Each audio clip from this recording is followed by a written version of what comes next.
question 17 from QAS test 9, which is from April 2017. And this is a little bit more challenging question. There's at one point during the question where we got to make a hard decision, and I think it illustrates some good reading concepts. So let's walk through it together. So let's start with the question here. So the question says, the author quoted in lines 58 through 60 expresses which view of the study's result. So according to our 5-step method, first step is read the question. We've already done that. Second step is go back to the text. Third step is to answer the question in our own words. Fourth step is to do sort of a first pass elimination, get rid of any answers that are obviously wrong.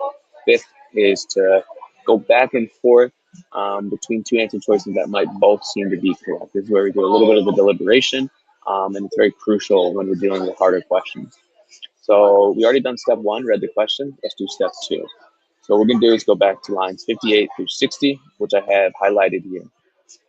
So we don't have the full context of this in this short video, but sort of the basic idea is this is detailing a study. And what the study finds is that people are pretty good at predicting how a group of people will feel about them, but they're not so good at predicting how individuals one-on-one feel about them. And in particular, or even how one of the individuals one-on-one within a group will view them. So here's a quote. Again, the question is saying the author quoted in lines 58 through 60 expresses which view of the study's result. So here we have his line, and he says, people seem to have just a tiny glimmer of insight into how they are uniquely viewed by particular other people.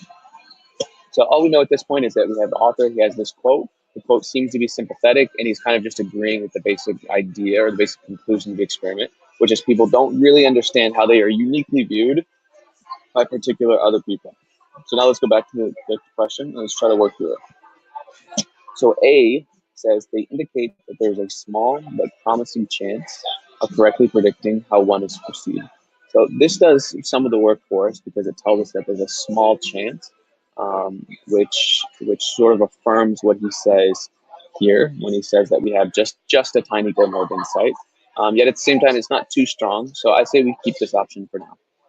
The second choice, B, says they show that individuals generally know very little about how they are regarded by groups of people.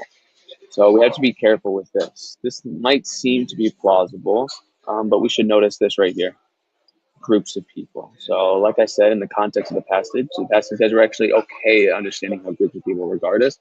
And in any case, the quote that we're interested in is about individuals, particular other people. So we shouldn't do this option.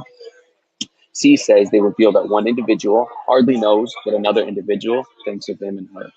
This one also seems pretty good. It's short, it's pretty general, it's to the point, and it matches what the author is saying, which is we have just a tiny glimmer of insight, so it's not too strong, yet at the same time, it kind of has a negative view towards our ability to understand how individuals feel about us. Good. Let's look at D. D says they confirm that one's predictions about others people's impressions are no better than random guesses.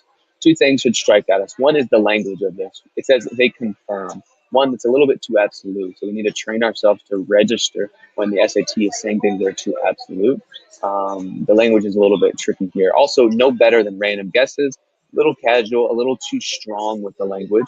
And if we dive down a little bit deeper, it doesn't work because the text does say we have a tiny glimmer of insight. So no matter how tiny it is, it's going to be better than a random guess. It's not this option.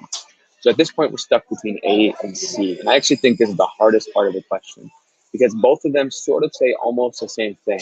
A says there's a small chance. C says that we hardly know what another individual thinks of us. And the text says that we have just a tiny glimmer of insight. The only major difference between A and C is this bit right here, promising chance. Now, what happens with a lot of students is they match that promising chance with this here, tiny glimmer of insight, right? C doesn't really have this positive note, whereas A does, and so does the text. However, when we're stuck between two answer choices on this test, and we can't decide between them, all else is equal, we want to choose the one that's shorter and the one that has less elements to it. So this promising chance is something that could be wrong with it. So we want to pay attention to that. And turns out it is wrong. C is the more correct answer. It's general, captures everything that we need. That's our answer.